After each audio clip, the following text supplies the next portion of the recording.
welcome to this virtual behind the scenes event here at the Armitt Museum. I'm Kate Bleckley, I'm the events assistant here. If you've been to the Armitt before, then you'll know that we have a fantastic collection relating to one of the most prominent and well-loved figures, not only in the Lakeland community, but also in the country. Beatrix Potter, artist, writer, farmer, conservationist and scientist. As a flora and fauna lover from birth, it seemed natural that Beatrix would end up here in the Lake District. She donated several of her mycological and nature drawings here to the Armitt. Today I'm here with Janet Edwards, a trustee of the Beatrix Potter Society, and I'll be learning about her life, impact, works, and we'll be taking a look at some very special pieces here in the collection. So Beatrix was a keen conservationist and she had a massive impact on preserving the Lake District National Park, and we can actually owe a lot of how it is now to her, really. So she was also friendly with Hardwick Rawnsley, one of the founders of the National Trust, I believe. Yes, she was, and the family met him originally when they first came on holiday to Ray Castle. And first her parents were very friendly with him, and they were one of the first two lifetime members of the National Trust. Right.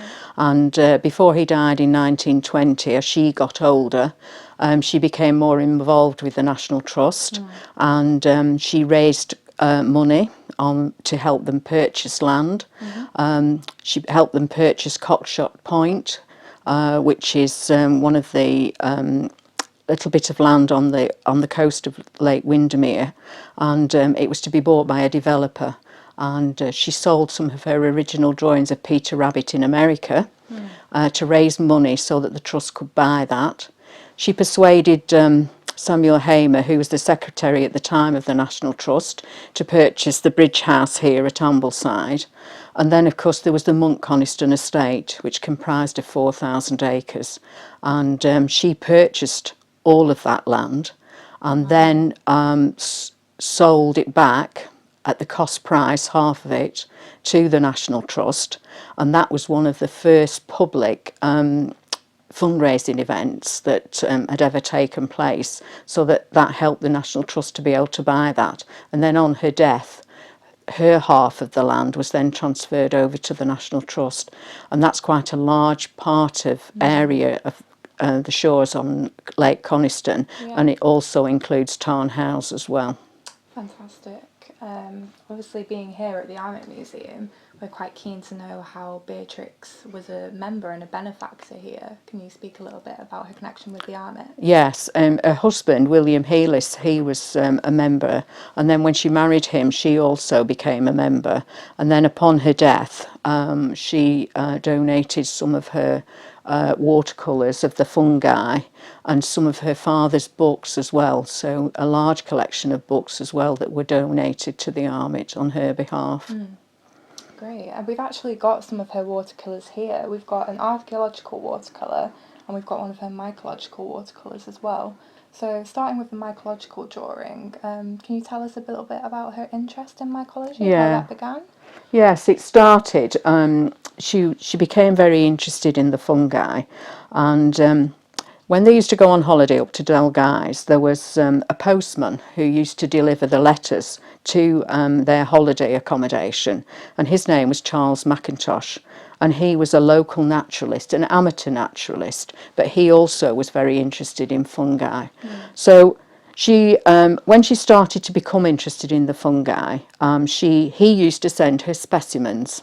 So he used to pick these specimens when he was doing his postal round, because apparently his postal round comprised of a 15-mile walk every day. Wow. And he used to send her specimens through the post, and then she would do very detailed drawings of the fungi, and she used to do 2 copies, and she would send him a copy and keep a copy for herself and ask him to look at them to see if they were correct and if they needed any alterations doing to them. So that is why there are copies of these watercolours here at the Armitt and also up in Perth in the museum there. Of course, yeah. So she did have an uncle, and he was a chancellor of a university, and she did an awful lot of experimentation work looking at the fungi, And she believed, and it has been proven now, that she discovered how the spores of the fungi reproduced. Wow, okay. And she did eventually go on to present a paper to the Linnean Society.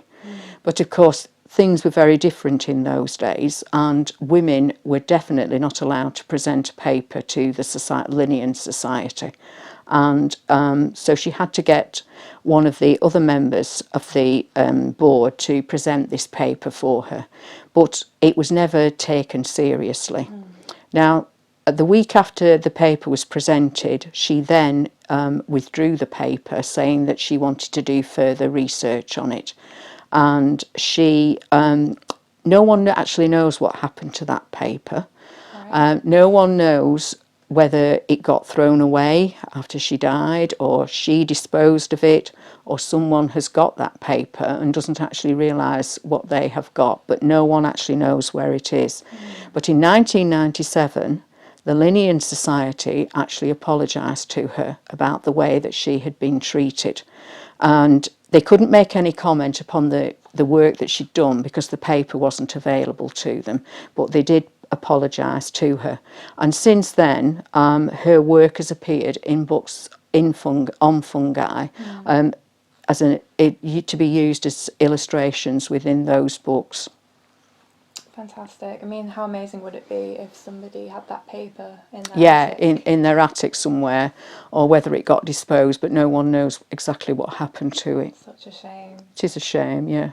And we've also got some archaeological watercolours here as well, and then we've got a map that Beatrix drew of an archaeological dig, and apparently all of the finds from this dig were actually lost, and this map is the only thing that remains, so that's quite interesting.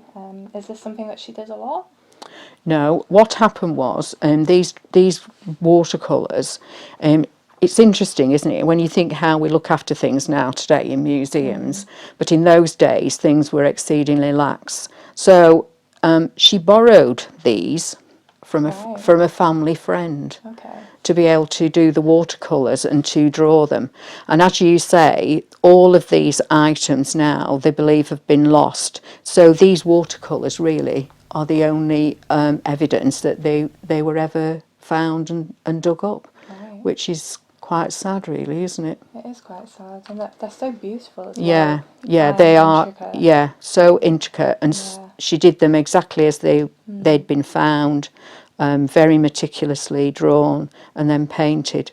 Yeah, very All of sad. the work is really, Yeah. isn't it? Beautiful. We've also got a watercolour portfolio. Unfortunately, we've not got any actual watercolours in it, but you can see this amazing cover, which we believe was made by Beatrix. Yeah, it looks as if it's been handmade, doesn't it? That she would have kept her watercolours in. And it's interesting that it's printed cotton calico. And of course, her grandfather was involved in producing printed calico. And it may well have come from his own mill. Beatrix's family were quite a big influence on her, weren't they? Yes, her father was a very keen amateur photographer. And he used to take photographs for Everett Mellay, the artist. He used to do either background photographs for him for his watercolours, or sometimes if he'd got someone who was sitting, he would take photographs of them for him so that he could do the paintings, because he painted he painted Gladstone, and Gladstone said that he was too busy doing his prime ministerial duties to be able to sit. So Beatrix Potter's father, Rupert, did take photographs of him. So he taught her how to take photographs, and she herself was a keen amateur photographer. And in one of the cupboards upstairs on the landing at Hilltop, she actually used to use that cupboard as a darkroom to develop photographs that she'd taken. Right. So her interest in nature and artistic things started at quite a young age. Yeah, didn't it? yeah. Her and Bertram lived at the house, which was at number 2 Bolton Gardens in London. They were very close, It was quite, well, it was no different childhood really to what any other child of their class would have lived. Children were seen and not heard. So most of their time was spent with their governesses and nursemaids. So the two of them developed this very great interest in pet animals and nature, and they kept all sorts of pets upstairs in the nursery. But the one thing that she used to do, which sounds a bit gruesome to us probably now, but say for instance one of the rabbits died, they would boil the flesh off the rabbits so that they had the skull. And this is why when you look at the little books and you look at the tale of Peter Rabbit, you can see that the rabbits are very anatomically correct, because she used to practice and practice and practice till she got them perfect. That's interesting. I mean, that's morbid Victorians for you, Yeah. isn't it? She had some quite unusual pets. Oh as yes, well, there was didn't she? lizards, there was Rabbits. rabbits, there was all sorts of things. Yeah. They even used to keep, they had a wild bird at one point in time, and when Bertram went away to school, he left this bird with her, but sadly the bird died, yeah. But yeah, they used to keep all sorts of things up there in that nursery. And probably the parents had no idea at all. So Beatrix initially had some trouble getting her books published. Why do you think this was? Yes, she did, because at that point in time, the children's book market was very much, they were books about fairy tales or nursery rhymes, and they were large format books. And there were publishers such as Dent was one of them. Warne had published a children's encyclopedia at that point in time. And then there was an author came, a lady called Helen Bannerman, and she lived out in India with her husband, who was a surgeon, and she had young children, and she'd produced little storybooks for children with coloured illustrations, and they flew off the shelf. And it was then realised by all of the publishers that this was an up-and-coming market, and they wanted to be part of it, and Warne was no different. And they'd had a look at her little books, and so they decided that they needed to approach her and take her on as an author. Right. So talking a bit more about Beatrix's journal, she actually originally wrote it in code, didn't she? Yes, she did. And it took Leslie Linder over 7 years to decipher the code. Wow. And then he published it in this book. So it gives an insight into her life. She made journal entries while she was on holiday up in Scotland and in the Lake District as well. So it just gives people an insight into her daily life. And the journal entries finished around the time that she was 30. And I believe that was actually around the time that the mycological drawings were rejected from the Linnean Society. Yeah, the paper was rejected, and so probably at the age of 30, about the same time, yeah, the journal entries just suddenly stopped. Yeah, they were originally found with the diaries in Castle Cottage, behind a boiler, I believe, and yeah, so and then Leslie Linder then deciphered the code. Right. So they started when Beatrix was 15, and from the writing you can see that she was quite a precocious child. Yeah. So I was wondering, being a children's author, how did she actually feel about children? There's been some stories that said that she didn't like children. I don't think it was that she didn't like children, but she liked children to be quite well behaved and orderly. And she was a very keen supporter of the Girl Guides. And the Girl Guides came to camp on her land every single summer, and she provided them with camping equipment out of her own funds. And they always came during the week of her birthday, and they celebrated her birthday with her. And they used to produce a journal of what they had been doing for the week, and they used to have games with prizes, and usually it was one of the little books that she'd signed. And that some of those girl guides kept in contact with her for the rest of her life. There were also lots of children who wrote to her on a regular basis, and Judy Taylor, there is a book, it's no longer in print, but it's all about the letters that children wrote to her, and she did actually respond to them. Oh, lovely. Norman Warne was the son of Frederick Warne, and he was Beatrix's publisher, obviously. How did their relationship come about? The relationship started when Warne Brothers said that they would publish the book. So Norman was the youngest of the three brothers. There was Harold, there was Fruing and Norman, and they'd taken over the running of the company from their father. So at first the relationship was purely business, and it was about looking at the aspects of the illustrations in the book, the text, and about publishing those little books. But then obviously as time went on and they had more and more contact, then they became quite friendly over the time. And then obviously Norman proposed and Beatrix accepted. But her parents didn't agree. They didn't want her to marry him because they didn't believe that he was good enough for their daughter. They described him as coming from trade. But it has to be recognised as well that they were getting older, and obviously if their daughter wasn't married, then it would be her responsibility to look after them in their old age. So they were looking at it from their perspective, that who was going to look after them in their old age if she had married. Now, Norman sadly died before they could get married, and Beatrix would later go on to marry William Heelis in 1913, but some would argue that Norman was the real love of Beatrix's life. Would you agree? Yeah, she always thought about him, and she wore her engagement ring for the rest of her life.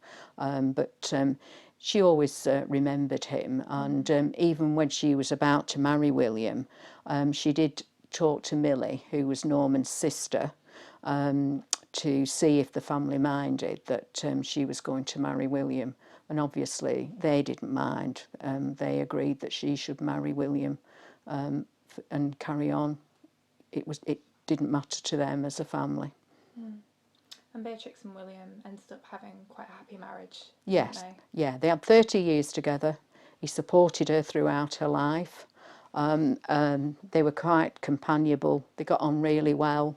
They had the same interests in life, and she described them once as two old horses behind a plough farrowing the same furrow. Oh, that is romance, isn't it? Yeah.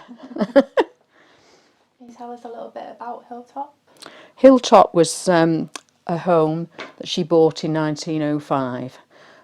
She never actually lived there permanently, but used to come for long periods of time. You could perhaps describe it as a bit of a bolt hole for her to get away from London and from her parents. So when she bought the farm in 1905, it was a working farm with a tenant farmer in situ, Mr. Cannon, his wife and two children. So she had to make a decision, and the decision that she made was that she built an extension on the side of the property so that the farmers and his wife could move into there, and that she could keep Hilltop for herself.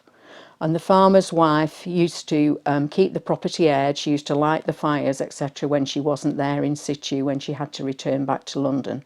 Because at that point in her life, she was very busy writing the little books. So she needed to be back in London so that she could deal with her publisher, and also her parents were becoming older. And as they got older, they became more and more demanding upon her time.